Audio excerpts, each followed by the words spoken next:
Welcome to a story that will challenge everything you thought you knew about forbidden love in 1811 America. What happens when a powerful senator risks everything for an impossible dream? Stay until the end to discover the shocking truth that changed lives forever.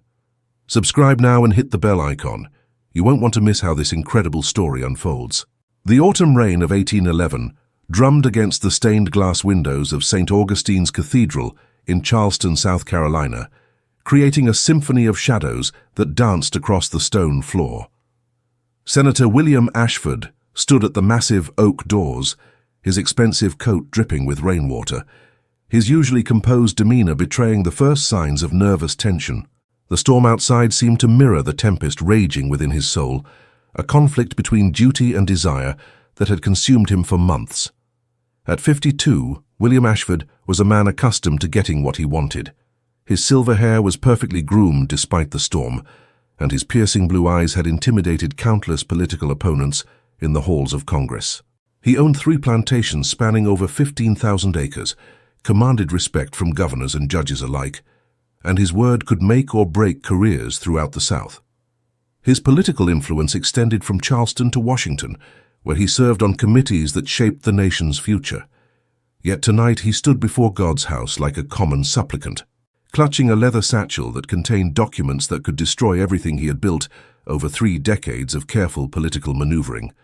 The weight of his decision pressed down upon him like the humid Charleston air. He had spent sleepless nights walking the grounds of his estate, wrestling with a love that defied every convention of his time. The very foundations of Southern society rested upon the racial hierarchy he was about to challenge, and he knew that his actions could ripple far beyond his personal life, potentially affecting the delicate political balance he had spent years cultivating.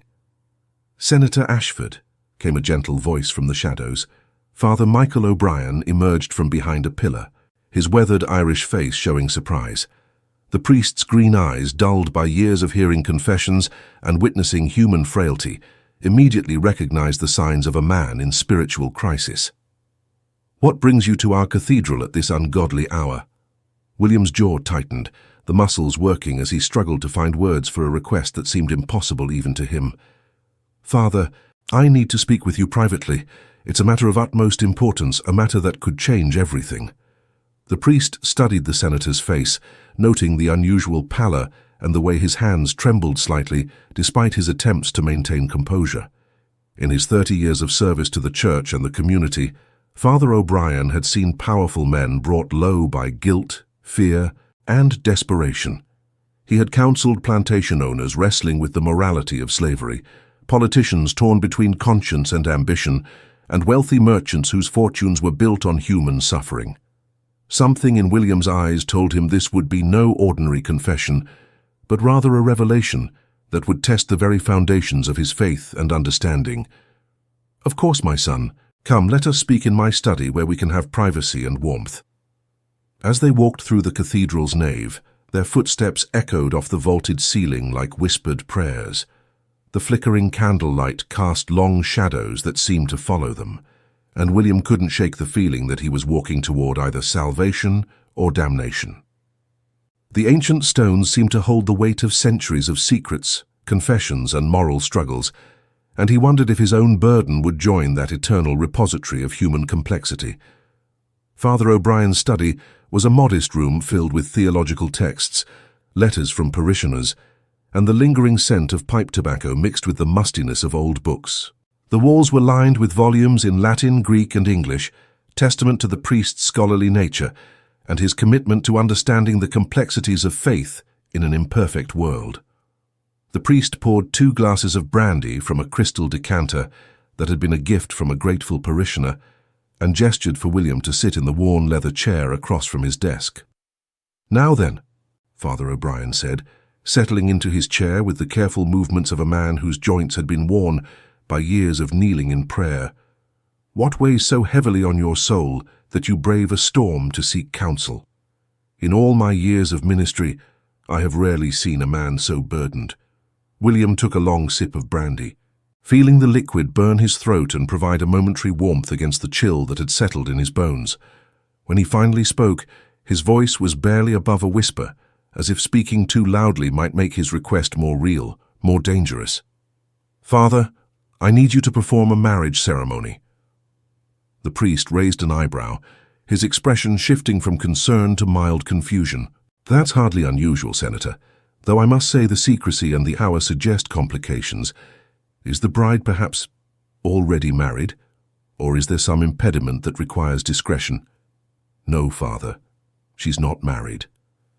William's hands gripped the glass tighter, his knuckles whitening with the strain. She's enslaved." The silence that followed was deafening, broken only by the distant rumble of thunder and the soft hiss of rain against the windows. Father O'Brien's face went through a series of expressions: confusion, shock, and finally a deep sadness that seemed to age him 10 years in an instant. The priest set down his glass with trembling hands, the implications of William's words washing over him like a tide of moral complexity. "Senator," the priest said carefully, his Irish accent becoming more pronounced as it always did when he was deeply troubled, "surely you understand that what you're asking is impossible. The law—" "Damn the law!" William exploded, then immediately crossed himself, his political composure finally cracking under the weight of months of suppressed emotion. "Forgive me, Father, but you don't understand. This isn't some fleeting passion or political maneuvering. This isn't the whim of a powerful man seeking forbidden pleasure. I love her with every fiber of my being." Father O'Brien leaned back in his chair, studying the man before him with new eyes. In all his years of ministry, he had never encountered such a request, such a collision between the laws of man and the laws of the heart. "Tell me about her, William. Help me understand how a man of your position, your responsibilities, came to this moment." William's expression softened, and for a moment the hardened politician disappeared, replaced by a man deeply, desperately in love. His voice took on a quality the priest had never heard before, tender, reverent, filled with wonder. "Her name is Celeste. She's 28 years old, and she's the most remarkable woman I've ever known. She speaks 3 languages fluently, reads Latin better than most scholars at Harvard, and has a mind that could rival any professor in the country. But more than her intelligence, Father, it's her spirit, her dignity, her capacity for forgiveness and love despite everything she's endured." "How did you meet her?" She was part of an estate I acquired 2 years ago when old Colonel Beaumont died, and his debts forced the sale of his property." William's voice grew stronger as he spoke of her, as if drawing strength from her memory. The previous owner had educated her extensively, used her as a translator for his business dealings with French and Spanish merchants. When I first saw her, I thought she was a guest at the estate. She carried herself with such dignity, such intelligence, such natural grace. When I learned the truth, "You could have freed her immediately." "I tried." William stood abruptly, pacing to the window where he could see the storm raging outside, a reflection of his inner turmoil. "Do you think I haven't considered every option? I've consulted lawyers in 3 states, spent a fortune on legal research. Even if I free her, we cannot legally marry. The laws forbid it absolutely in every southern state, and even in the north, such unions are viewed with suspicion and often violence.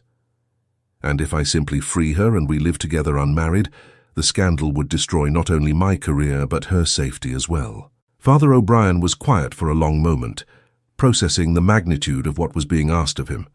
The request challenged everything he had been taught about law, society, and the proper order of things, yet it also spoke to the fundamental Christian principle that all souls were equal in the eyes of God. "Senator, even if I were willing to perform such a ceremony, it would have no legal standing. It would be meaningless in the eyes of the law and could bring terrible consequences upon all of us. But not in the eyes of God," William said, turning back to face the priest with an intensity that was almost frightening. "You've always preached that love is sacred, that marriage is a holy sacrament that transcends earthly concerns. You've spoken from the pulpit about how God's love knows no boundaries, recognizes no artificial distinctions between his children. Here is love, Father. Pure, honest love between 2 souls who wish to be united before God." The priest stood and walked to his bookshelf, pulling down a worn copy of Scripture. his fingers tracing the familiar binding as he sought guidance in the words that had shaped his life. The law of man and the law of God are not always in harmony. This is true. But consider the consequences, Senator. If word of this were to spread, it won't spread. The ceremony would be private, witnessed only by us three. I have a document here. William opened his satchel and withdrew a folded paper. That would serve as our only record. I'm not asking you to announce it from the pulpit or record it in the church registry. I'm asking you to unite two people who love each other before God, to recognize the sacred bond that already exists between us in our hearts. Father O'Brien took the document and read it carefully. It was a marriage certificate, beautifully handwritten in William's own hand, with spaces for signatures and a witness. The formality of it struck him.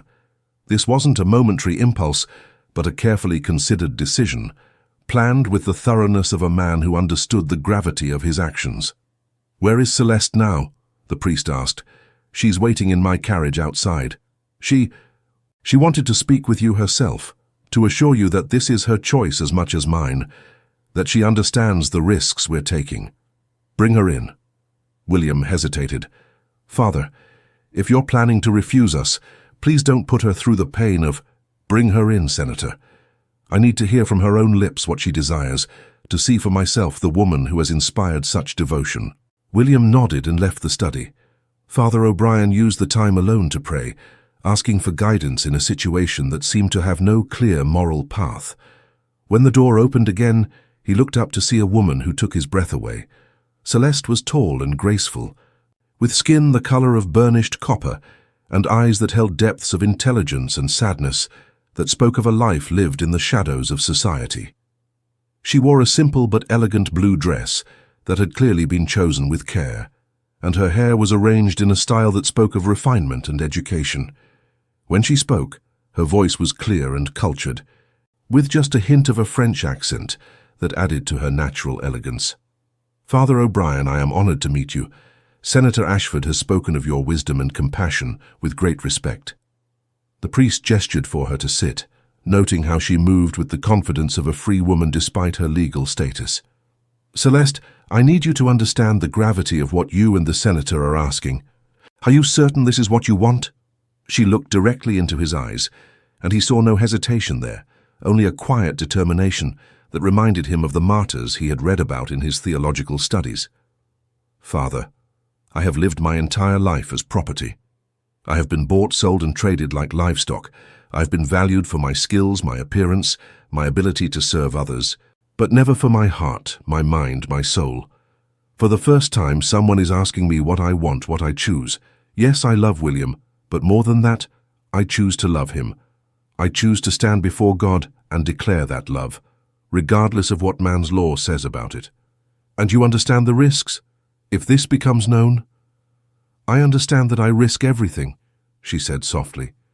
Her hands folded calmly in her lap, despite the magnitude of what she was discussing.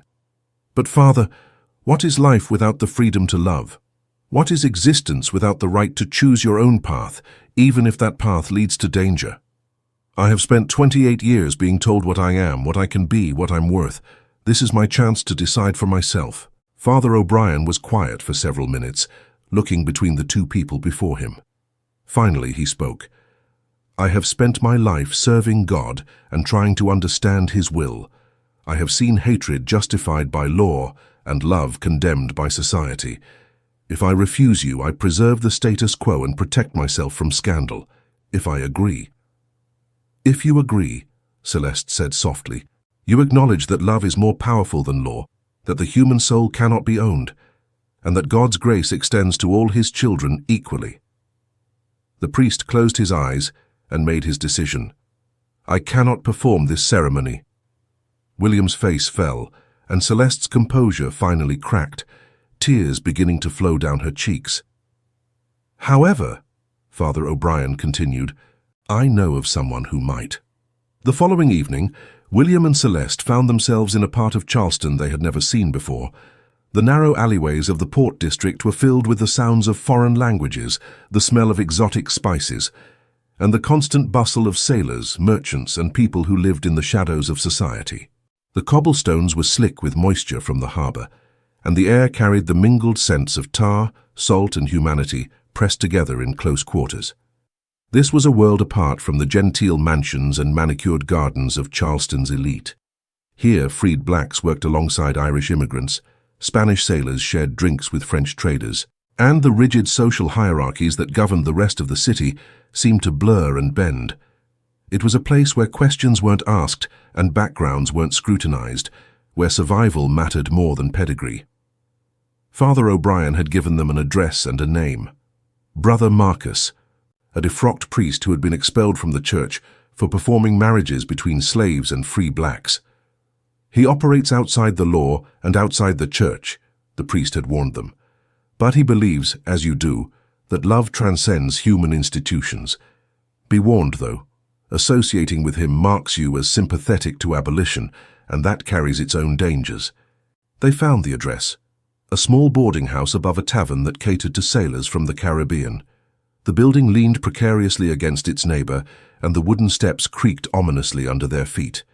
The sounds from the tavern below were raucous and multilingual, a cacophony of laughter, arguments and sea shanties that provided perfect cover for clandestine meetings. William knocked on the door marked with a small wooden cross, his heart pounding with a mixture of hope and fear. The man who answered was not what they expected. Brother Marcus was barely 30 years old, with wild brown hair that looked as if he'd been running his hands through it, and intense green eyes that seemed to see straight through to their souls. His clothes were simple but clean, and his hands bore the calluses of manual labor, evidence of a man who had learned to survive by his own efforts rather than the charity of the church. There was something magnetic about him, a charisma that explained how he had attracted followers despite his excommunication. Senator Ashford and Miss Celeste, I presume. His voice carried a slight accent that William couldn't place, perhaps Irish mixed with something else. Father O'Brien sent word you might be coming. Please, enter quickly. The walls have ears in this neighborhood, and your faces are too well known for comfort. The room was sparse but comfortable, with a small altar in one corner adorned with candles and a simple wooden cross, and shelves lined with books in multiple languages. The furniture was mismatched but clean, and the overall impression was of a man who had lost everything but had rebuilt his life around his principles. Brother Marcus gestured for them to sit at a rough wooden table while he prepared tea, his movements economical and practiced. Father O'Brien tells me you seek a marriage ceremony that the established church will not provide, he said, setting cups before them with hands that were steady despite the gravity of the situation. Before we proceed, I must tell you my story, so you understand exactly what you're asking and what kind of man you're dealing with. He sat across from them, his hands wrapped around his own cup, steam rising between them like incense. I was ordained 5 years ago, full of idealism and faith. I believed that God's love was universal, that the church should be a sanctuary for all people, regardless of their station in life. I was young, naive perhaps, but I couldn't reconcile the teachings of Christ with the reality of slavery and racial hatred I saw around me. What changed? Celeste asked, her voice gentle but curious. I began performing marriages for enslaved couples who wanted their love recognized by God, even if not by law. The bishop warned me to stop, told me I was overstepping my bounds. But how could I turn away people who came to me seeking God's blessing on their love? His eyes grew distant, remembering.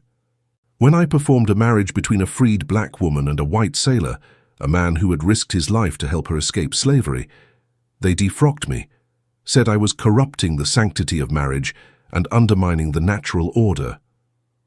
Do you regret it? Celeste asked. Brother Marcus smiled, and for a moment his face was transformed, showing the idealistic young priest he had once been. Never. I have performed over 40 marriages in the past 2 years, some between enslaved people who wanted their love recognized by God, others between people of different races who could find no other priest willing to unite them. Each ceremony has strengthened my faith, not weakened it. I've seen love triumph over hatred, hope overcome despair, and dignity assert itself in the face of oppression. But surely you understand, William said, leaning forward, that our situation is different. I'm a United States Senator. If this becomes known, the political ramifications could extend far beyond our personal lives. It could affect legislation, political alliances, the entire balance of power in Congress. Brother Marcus studied him carefully. Senator, with respect, every couple I marry faces risks. The enslaved couples risk being separated and sold to different plantations if their masters discover their union.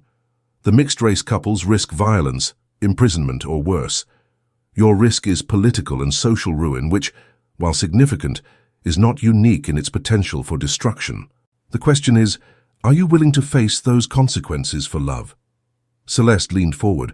What would such a ceremony entail? How would it differ from a traditional wedding? It would be a full Christian marriage ceremony, conducted according to the rites I learned in seminary. The only difference is that it would not be recorded in any official church registry, and I would be the only witness unless you bring others you trust completely. I use a special liturgy that emphasizes the spiritual nature of the union over its legal status. We want no other witnesses, William said quickly. The fewer people who know, the safer everyone will be. Brother Marcus studied them both carefully, his green eyes moving from one to the other as if weighing their souls. I need to ask you some difficult questions. Senator, are you prepared to treat Celeste as your equal partner in this marriage? Not as property, not as a mistress, but as your wife in every sense of the word.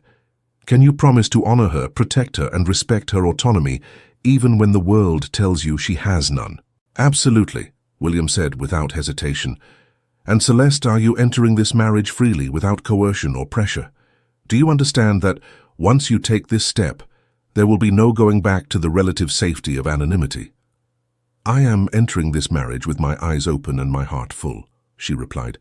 I understand the risks, and I accept them willingly. Senator, what provisions have you made for Celeste's safety and security? If something happens to you, what becomes of her?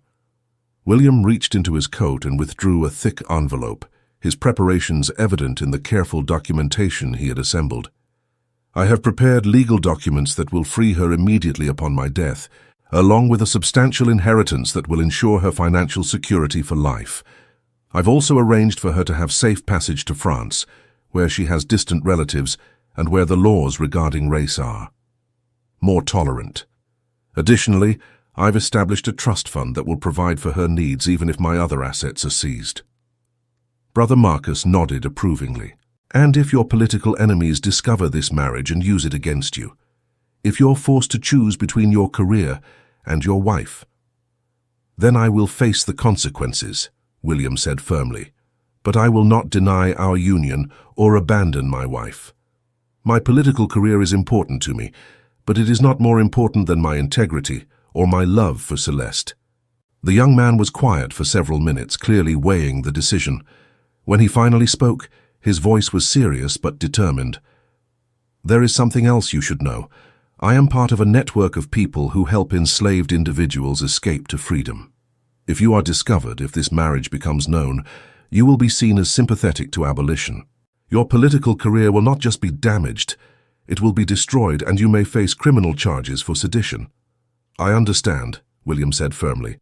And you, Celeste, if this marriage is discovered, you will be seen as the temptress who corrupted a powerful white man. The danger to you will be extreme, not just legal punishment, but vigilante violence. I understand as well, she said, her voice steady despite the magnitude of what they were discussing. Brother Marcus stood and walked to his small altar, lighting a candle as he considered their request. Then I will perform your ceremony. But first, I need 3 days to make preparations and ensure our safety. There are people who watch me who suspect what I do. We must be very careful.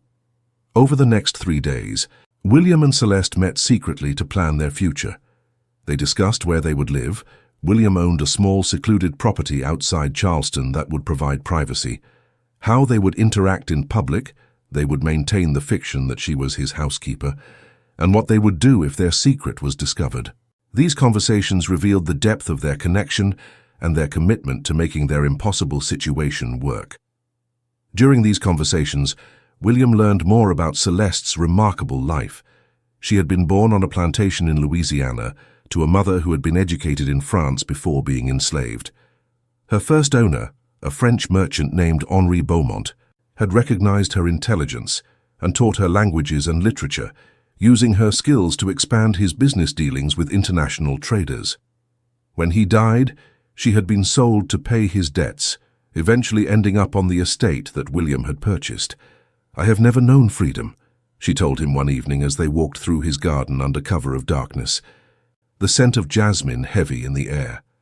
"But I have known education, and I have known kindness. With you, I hope to know love and partnership, to be valued not for what I can do, but for who I am." "You will know all of that and more," William promised, taking her hand in his. "I swear to you, Celeste, that I will spend my life ensuring you never feel like property again. You are my equal, my partner, my beloved." On the appointed evening, they returned to Brother Marcus's room. He had transformed the space into a proper chapel, with candles arranged around the altar and flowers that filled the room with a sweet fragrance. He wore simple white robes and carried a leather-bound Bible that looked ancient, its pages yellowed with age and use. "Are you ready?" he asked, his voice solemn but warm. They nodded, and Brother Marcus began the ceremony with words that had been spoken for centuries, but which took on new meaning in this clandestine setting. "Dearly beloved, we are gathered here in the sight of God to join this man and this woman in holy matrimony. Marriage is an honorable estate, instituted by God, and signifying the mystical union between Christ and his church." As the familiar words filled the small room, William and Celeste held hands and looked into each other's eyes. For this moment, the outside world ceased to exist. There were no laws forbidding their union, no society condemning their love, no consequences waiting beyond the door. "William," Brother Marcus said, "do you take Celeste to be your lawfully wedded wife, to have and to hold in sickness and in health, for richer or poorer, for better or worse, until death do you part?" "I do," William said, his voice strong and clear, carrying the weight of his absolute commitment. "Celeste, do you take William to be your lawfully wedded husband, to have and to hold, in sickness and in health, for richer or poorer, for better or worse, until death do you part?" "I do," she whispered, tears streaming down her face as she spoke the words she had never dared to dream she would say. "By the power vested in me by God Almighty, I now pronounce you husband and wife. What God has joined together, let no man put asunder." They kissed as the candles flickered around them, and for one perfect moment, they were simply two people in love, united before God, and witnessed by a man who believed in the power of love to transcend human prejudice. But even as they celebrated their union, none of them knew that eyes had been watching, ears had been listening, and their secret was already beginning to unravel. 3 weeks after their secret ceremony, William and Celeste had settled into a careful routine at his secluded estate, Rosewood Manor. The property, located 15 miles outside Charleston, was surrounded by ancient oak trees draped in Spanish moss, creating a natural barrier that provided both beauty and privacy. To the outside world, she was his housekeeper, an educated woman he had hired to manage his household and correspondence. The deception was made easier by Celeste's natural intelligence and refinement, which allowed her to interact with visitors as an employee rather than property. The manor itself was a testament to William's refined taste and substantial wealth. Built in the Georgian style with wide verandas and tall windows designed to catch the coastal breezes, it was furnished with pieces collected during his travels to Europe and the Caribbean. The library, where they spent most of their evenings, contained over 3,000 volumes in multiple languages, and it was here that their intellectual partnership truly flourished. Their private moments were filled with the joy of newlyweds discovering each other's minds and hearts. They read together in the evenings, discussing everything from philosophy to poetry, politics to theology. Celeste's insights often challenged William's assumptions, forcing him to examine his beliefs and prejudices in ways that made him a better man. They planned for a future that seemed, for the first time possible, perhaps a move to France where their union might be more accepted, or to one of the northern states where attitudes were slowly changing. But their happiness was built on a foundation of secrets, and secrets, as they would soon learn, have a way of revealing themselves at the most inopportune moments. The careful balance they had maintained between public propriety and private love was about to be shattered by forces beyond their control. The first crack in their carefully constructed facade came from an unexpected source: Thomas Whitmore, William's longtime political ally and closest friend. Thomas had served with William in the state legislature before William's elevation to the Senate, and he had always been a frequent visitor to Rosewood Manor. Their friendship spanned over 20 years, built on shared political ambitions and mutual respect, but it was about to be tested in ways neither man could have anticipated. On a crisp November morning, Thomas arrived unannounced, as was his custom. He had ridden hard from Charleston, his horse lathered with sweat despite the cool weather, suggesting urgency in his visit. He found William in the library, reading correspondence from fellow senators, while Celeste worked at a small desk nearby, translating a letter from a French business associate who was interested in investing in southern cotton. "William, my friend," Thomas called out as he entered, but there was something strained in his usual jovial greeting. "I hope you don't mind the intrusion, but I was in the area and thought I'd stop by." "Of course, Thomas, you're always welcome." William stood to greet his friend, but something in Thomas's expression, a tightness around his eyes, a forced quality to his smile, made him uneasy. Thomas's eyes moved from William to Celeste, who had risen and curtsied politely, her movements graceful and dignified. "Miss Celeste," she said simply, her voice cultured and pleasant. "I manage Senator Ashford's household and assist with his correspondence." "Ah, yes, the housekeeper." Thomas's tone was neutral, but his eyes were calculating, taking in details that a casual observer might miss. The quality of her dress, the familiarity with which she moved through the room, the way William's gaze lingered on her with obvious affection. "William, might I have a word with you privately?" They moved to William's study, a masculine room lined with maps, political documents, and portraits of distinguished ancestors. Once the door was closed, Thomas's demeanor changed completely, the mask of friendship slipping to reveal deep concern and barely controlled anger. "William, we need to talk. There are rumors circulating in Charleston, and I'm afraid they concern you and your housekeeper." William's blood ran cold, but years of political training helped him keep his expression neutral. "What sort of rumors?" "The kind that could destroy your career and possibly get you killed." Thomas sat heavily in a leather chair, suddenly looking older than his 50 years. "People are saying that you've become inappropriately attached to that woman. Some are even suggesting that you've gone through some sort of marriage ceremony with her." "That's absurd," William said, but his voice lacked conviction, and Thomas was too good a politician not to notice.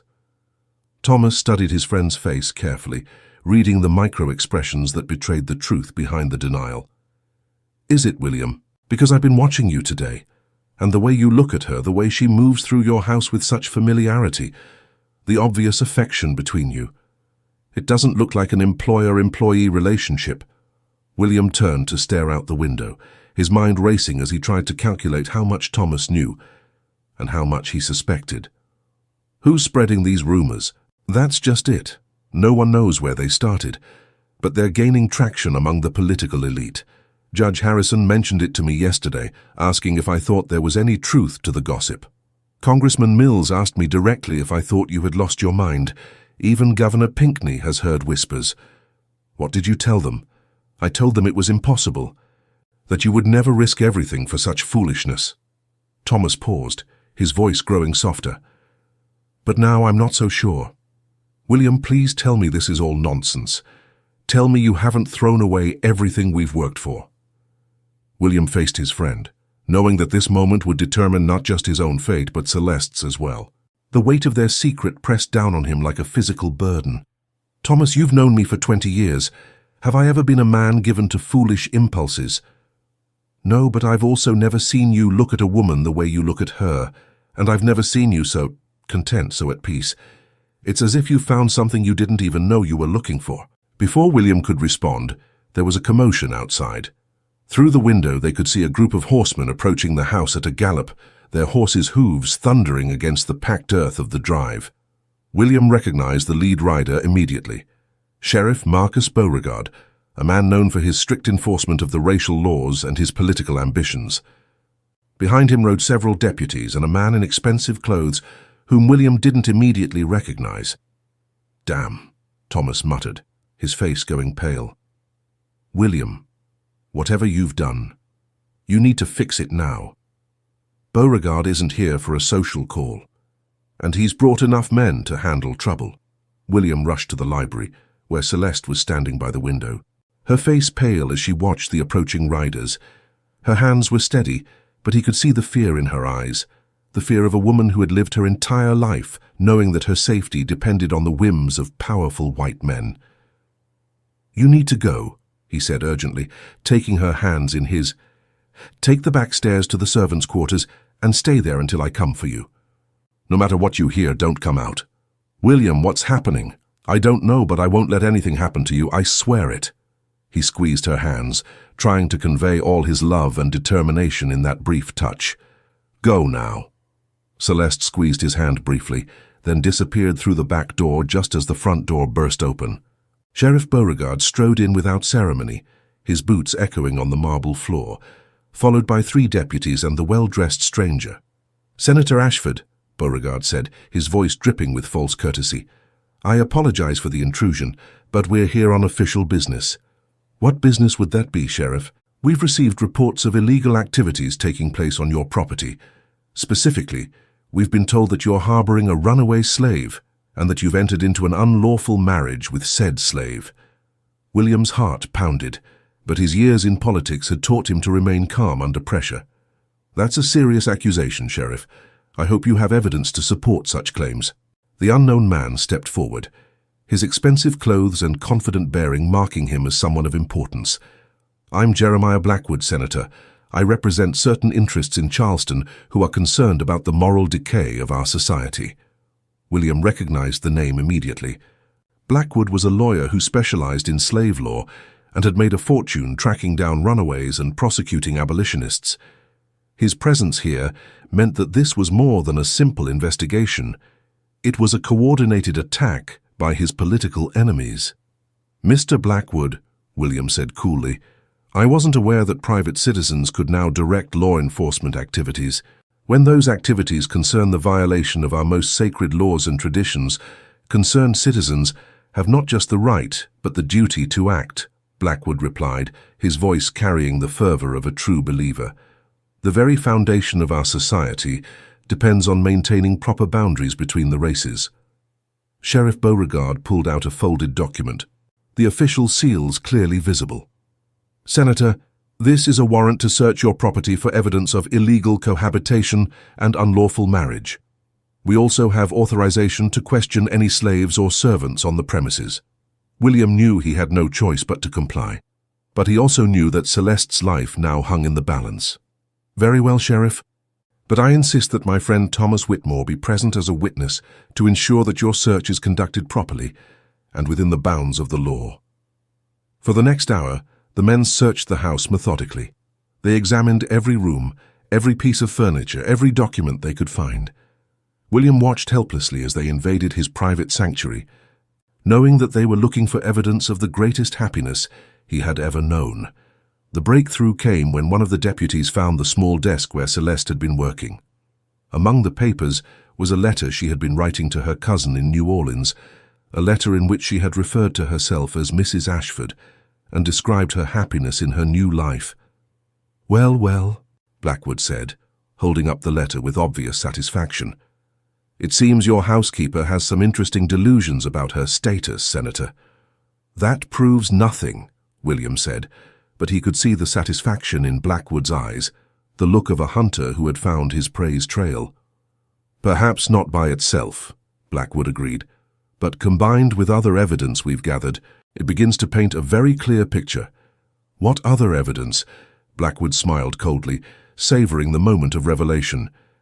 "We have a witness who saw you and this woman entering Brother Marcus's establishment 3 weeks ago.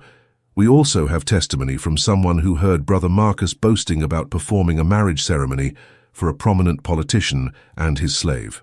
William's world began to crumble around him. "Where is Brother Marcus now?" "In custody, awaiting trial for sedition and violation of the racial purity laws. He's been quite cooperative in providing details about his illegal activities." At that moment, one of the deputies returned from searching the servants' quarters. his face flushed with excitement. "Sheriff, we found her. She's in the back room, and she had this hidden in her belongings." He held up a small wooden cross, the same cross that Brother Marcus had given them as a wedding gift, a symbol of their union blessed by God, if not by law. William's heart stopped as they brought Celeste into the main hall. She walked with dignity despite the deputy's rough handling, her head held high and her eyes meeting William's with a mixture of love and resignation. Even in this moment of crisis, she carried herself like a queen, refusing to be diminished by their cruelty. "So," Sheriff Beauregard said, his voice filled with contempt, "this is the woman who thinks she can marry a white man. What's your name, girl?" "My name is Celeste," she said clearly, her voice carrying to every corner of the room. "And I am not a girl, I am a woman," Blackwood laughed harshly. "Your property, that's what you are, and property can't marry anyone." "In the eyes of God, I am William's wife," Celeste said, her voice unwavering despite the danger she faced. The admission hung in the air like a death sentence. William saw Thomas close his eyes in despair, while Beauregard and Blackwood exchanged triumphant glances. "Well then," Blackwood said, "I think we have everything we need. Sheriff, arrest them both." "On what charges?"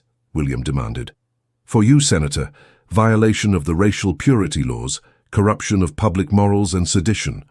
For your wife, inciting rebellion and unlawful assumption of free status." As the deputies moved to arrest them, William stepped protectively in front of Celeste. "Sheriff, I demand that you treat my wife with respect." "Your wife?" Beauregard laughed. "Senator, that thing isn't your wife. It's your property, and now it's evidence in a criminal case." The words hit William like physical blows, but it was the look of pain in Celeste's eyes that truly broke his heart. In trying to give her freedom and dignity, he had instead exposed her to the worst kind of humiliation and danger. As they were led away in shackles, William caught Celeste's eye one last time. In that look, he saw not regret, but a fierce pride that no law, no sheriff, and no society could ever take away from her. Their impossible love had been discovered, but their story was far from over. The Charleston County Jail was a grim stone building that reeked of despair and human misery, its walls stained with decades of suffering and injustice. Built in the previous century, it had been designed to break the spirit as much as to confine the body. William and Celeste were separated immediately upon arrival. He was placed in a cell reserved for white prisoners, while she was thrown into the section designated for enslaved people awaiting punishment or sale. The conditions in Celeste's section were horrific beyond description. The cells were overcrowded with women and men who had committed the crime of seeking freedom, poorly ventilated spaces that reeked of human waste and desperation. She was given a thin, vermin-infested blanket and a bowl of watery gruel once a day. The other prisoners, recognizing her educated speech and refined manner, initially viewed her with suspicion, wondering if she was a spy planted by their captors. But worse than the physical discomfort was the psychological torture of not knowing what was happening to William or what fate awaited them both. The guards took particular pleasure in taunting her about her delusions of grandeur, describing in graphic detail what happened to slaves who forgot their place. At night, she could hear the sounds of other prisoners being beaten, their cries echoing through the stone corridors like the voices of the damned. William's accommodations were marginally better, a private cell with a real bed and regular meals, but his anguish was no less intense. He spent his days pacing his cell like a caged animal, trying to devise a plan to save Celeste, while his nights were filled with nightmares about what they might be doing to her.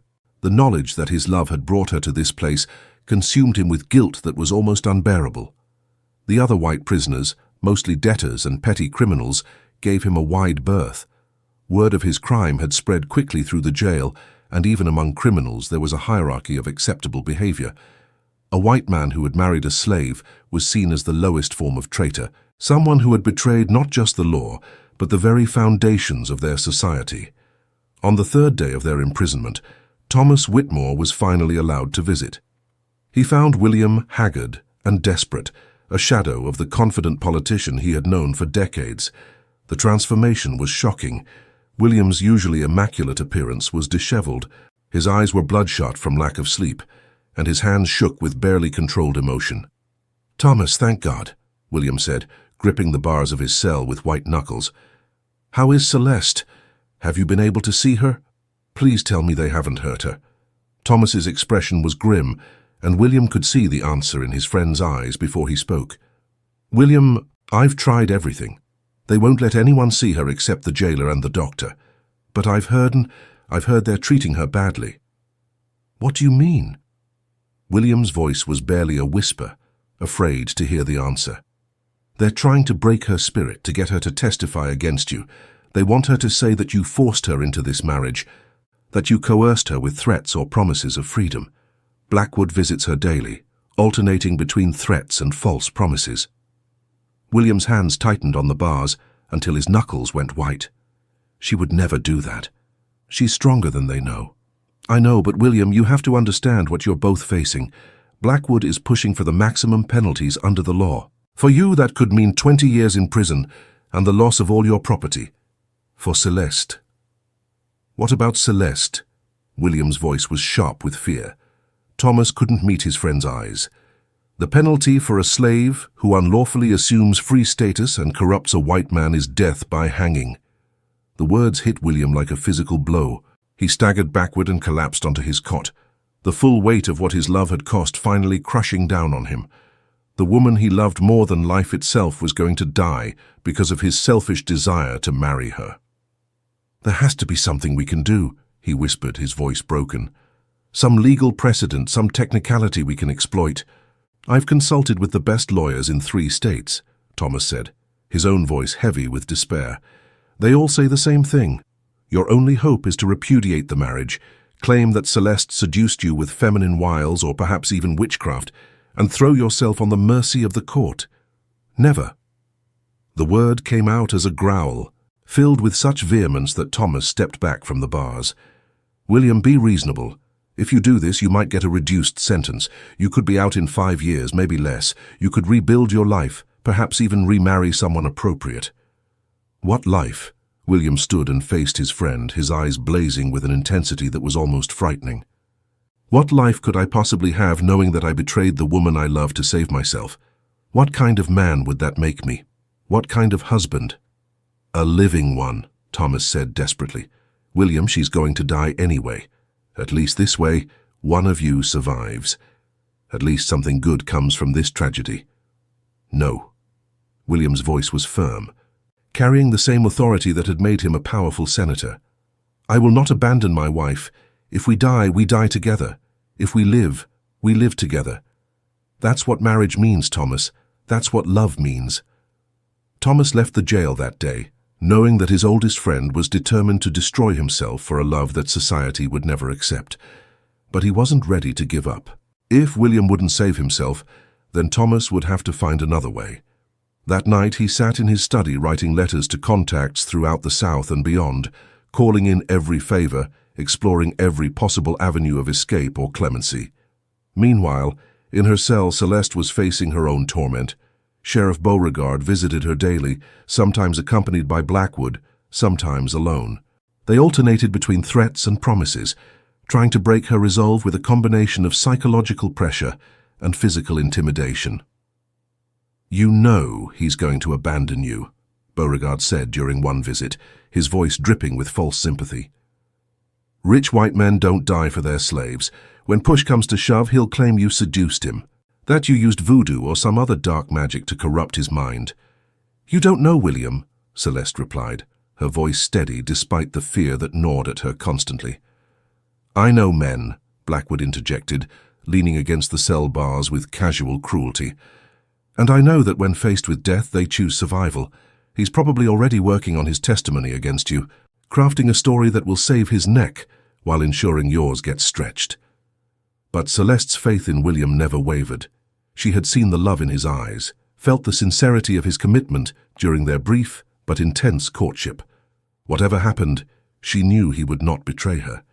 That certainty was the only thing that kept her sane during the long, dark nights in her fetid cell. Her certainty was tested when, on the 5th day of their imprisonment, she was brought to a small room where William was waiting, flanked by guards. The sight of him nearly broke her composure. He looked haggard and worn, but his eyes still held the same love and determination she remembered. They were allowed to sit across from each other at a wooden table, but they could not touch, could not offer each other the comfort of physical contact. "My love," William said, his voice breaking as he took in her appearance.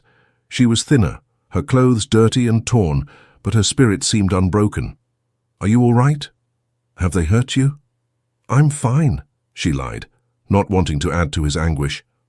The truth was that she had been subjected to constant harassment, threats, and deliberate humiliation designed to break her will. "What about you?" "I'm well enough. Celeste, I need you to know that whatever happens, I don't regret our marriage. I would do it again, even knowing the consequences. You are the best thing that ever happened to me." Tears filled her eyes, the first she had allowed herself since their arrest. "As would I. You gave me something I never thought I could have, the chance to choose my own fate, to love and be loved as an equal." "They want me to testify against you," William continued, his voice growing stronger as he spoke. "They've offered me a reduced sentence if I claim that you seduced me, that our marriage was your idea, that you somehow corrupted my judgment." Celeste's heart stopped, and for a moment she wondered if the guards and lawyers had been right about the nature of white men. "And what did you tell them?" William reached across the table, ignoring the guards' warnings, and took her hands in his. His touch was warm and strong, exactly as she remembered. "I told them that I would rather die as your husband than live as your betrayer. I told them that our love is the most sacred thing in my life, and that no threat, no promise, no torture will make me deny it." The guards immediately separated them, but the damage was done. In that moment, both Blackwood and Beauregard, who had been watching from the doorway, realized that their strategy of turning the couple against each other would never work. These two were bound by something stronger than fear, stronger than the instinct for survival. "Time's up," Beauregard announced with obvious frustration. "Take them back to their cells." As they were led away, William called out, his voice carrying over the sounds of chains and footsteps. "Celeste, remember what Brother Marcus said during our ceremony. What God has joined together, let no man put asunder." That night, Thomas Whitmore sat in his study, staring at a letter he had been writing and rewriting for hours. It was addressed to his cousin in Boston, a prominent abolitionist named Samuel Whitmore who had connections throughout the Underground Railroad. Thomas had never sympathized with the abolition movement, had in fact opposed it politically, but his love for his friend had driven him to consider desperate measures. The letter was a plea for help, an offer to pay any price for assistance in freeing William and Celeste. He knew it was treason, knew that if the letter were discovered, he would face the same fate as his friend. But he also knew that he couldn't stand by and watch William die for love. The irony wasn't lost on him. He was about to commit the very crime of which his friend was accused, aiding and abetting the escape of enslaved people. As he sealed the letter with trembling hands, Thomas made a decision that would change his life forever. He would not abandon his friend, no matter the cost to his own career, his own safety, his own future. The trial began 2 weeks later, in a courtroom packed with spectators eager to witness the downfall of a prominent politician. The atmosphere was electric with anticipation and barely contained hostility.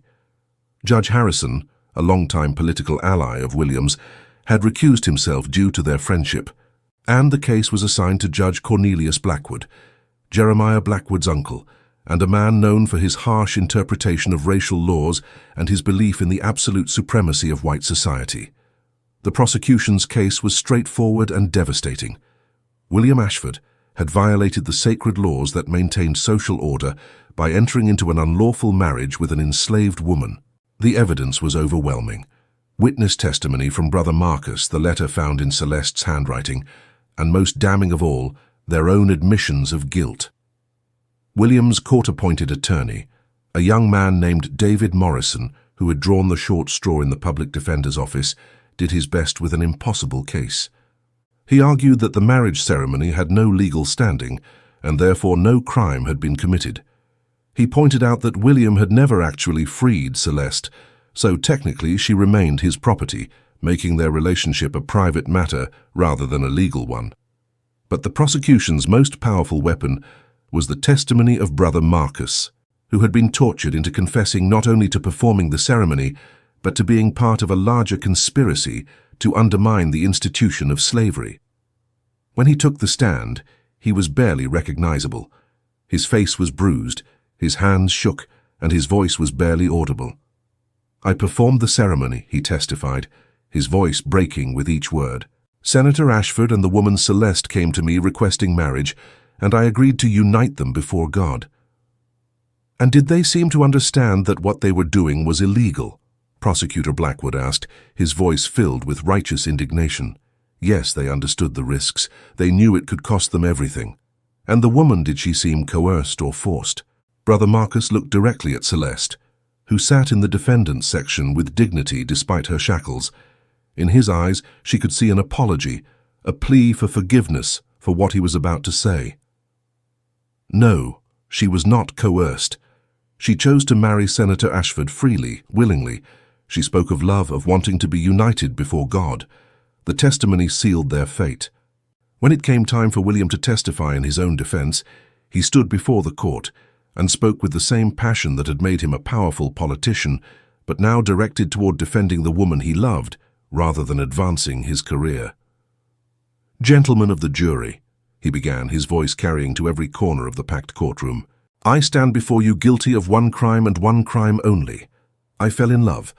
I fell in love with a woman whose intelligence surpasses that of most men in this courtroom, whose dignity shames those who would call her property, and whose capacity for love has transformed my life in ways I never thought possible." The courtroom erupted in angry murmurs, but William continued, his voice growing stronger with each word. "You ask me to repent, to claim that I was seduced or corrupted. I will not. Celeste is my wife in the eyes of God, and I am proud to call her so. If loving her is a crime, then I am guilty. If treating her as an equal is sedition, then I am a traitor. But I will not apologize for recognizing the humanity in another person, regardless of the color of her skin or the circumstances of her birth." When Celeste was called to testify, she spoke with equal conviction, her voice clear and strong despite the hostile crowd that surrounded her. "I am not a victim," she said, her voice carrying to every corner of the courtroom. "I am not property. I am a woman who chose to love and be loved. If that choice condemns me, then I accept my fate with dignity. But I will not pretend that what William and I share is anything less than sacred, anything less than the purest expression of human connection." The jury deliberated for less than an hour. The verdict was guilty on all charges for both defendants, delivered with the cold finality of a society protecting its most fundamental beliefs. Judge Blackwood's sentence was swift and merciless. William was sentenced to 20 years in prison and the forfeiture of all his property.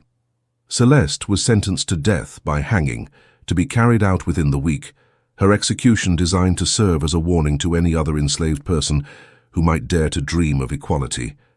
As the sentence was read, William lunged toward Celeste, breaking free from his guards long enough to embrace her one last time. The courtroom erupted in chaos, but for a moment they were alone in their love. "I love you," he whispered in her ear, his voice fierce with devotion, "in this life and the next. I love you." "And I love you," she whispered back, her voice steady despite the death sentence that had just been pronounced. "Thank you for showing me what it means to be free, what it means to be valued for who I am rather than what I can do." But even as they were torn apart and led away to await their fates, neither of them knew that Thomas Whitmore's desperate letter had reached its destination, and that help was already on its way. The night before Celeste's scheduled execution, a group of abolitionists led by Thomas's cousin Samuel arrived in Charleston. Using a network of safe houses and sympathetic locals that had been years in the making, they had devised a plan to free both prisoners and spirit them away to freedom in the North. The plan was audacious and dangerous, requiring the cooperation of a guard who had been secretly sympathetic to their cause, and the precise timing of a distraction that would draw attention away from the jail. Samuel Whitmore was a man transformed by his commitment to abolition. Once a successful merchant like his cousin Thomas, he had given up his comfortable life to work full-time for the Underground Railroad after witnessing a slave auction that had shattered his faith in the moral foundations of American society. He brought with him a team of experienced operatives, who had successfully conducted dozens of rescue operations throughout the South. As dawn broke on the day of Celeste's execution, the plan was set in motion with military precision. A fire was started in a warehouse near the jail, drawing most of the guards away to help fight the blaze that threatened to spread to the surrounding buildings. In the confusion, the sympathetic guard, a man whose own sister had been sold into slavery years earlier, unlocked both William's and Celeste's cells. "You have 5 minutes," he told them, his hands shaking as he removed their shackles. "There's a wagon waiting in the alley behind the jail. Godspeed, and may you find the freedom you deserve." William and Celeste ran through the corridors of the jail hand in hand, their hearts pounding with the desperate hope of freedom. They burst through the back door to find Thomas waiting with a wagon and 2 fast horses, his face a mixture of determination and terror at what he was risking. "Quickly," he urged, helping them into the wagon. "We have to reach the safe house before they discover you're gone. Samuel has everything arranged, but we need to move now." As they rode through the streets of Charleston, Celeste looked back at the city that had been both her prison and the place where she had found love. The morning sun was painting the church spires and mansion roofs in shades of gold and pink, a beauty that seemed to mock the ugliness of the laws that had condemned her.